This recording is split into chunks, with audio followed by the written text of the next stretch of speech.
Sometimes theologians will use a phrase like all theology is Christology.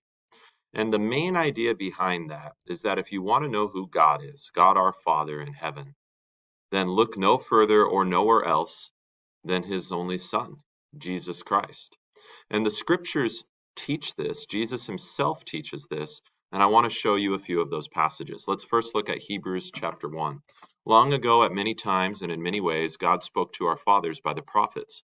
But in these last days, he has spoken to us by his Son, whom he appointed the heir of all things, through whom also he created the world. He, that is Jesus, is the radiance of the glory of God and the exact imprint of his nature, and he upholds the universe by the word of his power. After making purification for sins, he sat down at the right hand of the Majesty on high, having become as much superior to angels as the name he has inherited is more excellent than theirs.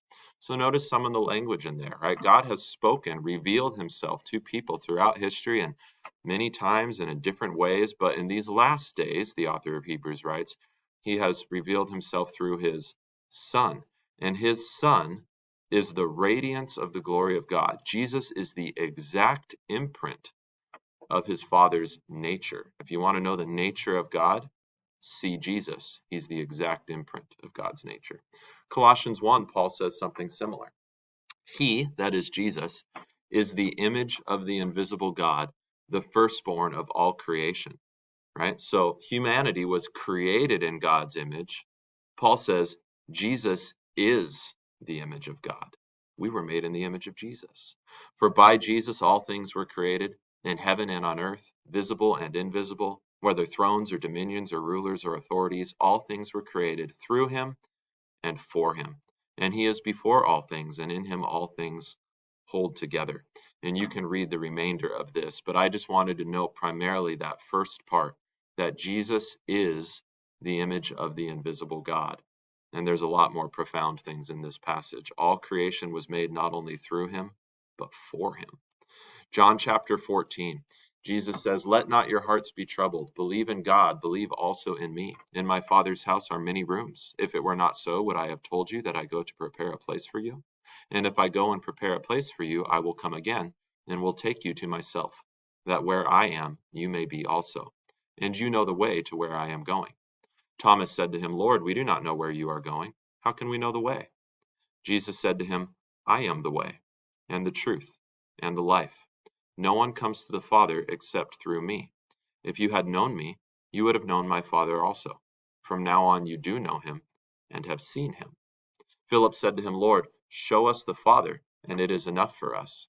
Jesus said to him, "Have I been with you so long, and you still do not know me, Philip? Whoever has seen me has seen the Father. How can you say, 'Show us the Father'? Do you not believe that I am in the Father, and the Father is in me? The words that I say to you I do not speak on my own authority, but the Father who dwells in me does his works. Believe me that I am in the Father, and the Father is in me, or else believe on account of the works themselves. Truly, truly, I say to you, whoever believes in me will also do the works that I do, and greater works than these will he do, because I am going to the Father. Whatever you ask in my name, this I will do, that the Father may be glorified in the Son. If you ask me anything in my name, I will do it." So notice some of the language in there.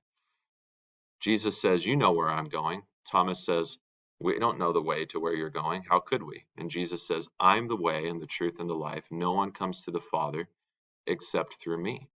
Right? So we can't get to God our Father except through Jesus. And then Philip says, "Lord, show us the Father, and it is enough for us." And Jesus says, "You've been with me so long, and you still don't understand?" Right? "Whoever has seen me has seen the Father." Right? So hopefully you're starting to get the idea here. To know God is to know Jesus.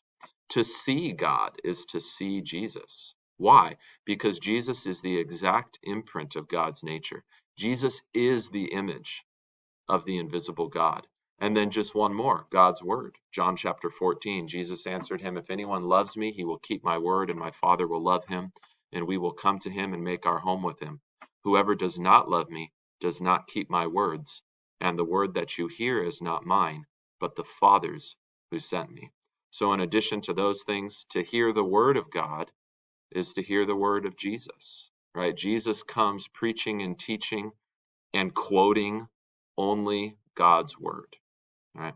So to sum it up, if you want to know who God our Father is, you have to study Jesus Christ, his actions, his words, and don't look anywhere else other than Jesus. And if you want Jesus' words, you have to study the Bible, because it is the Holy Spirit, the Spirit of Christ, the Spirit of the Father, who inspired all of the words in the Bible, such that it is God's word.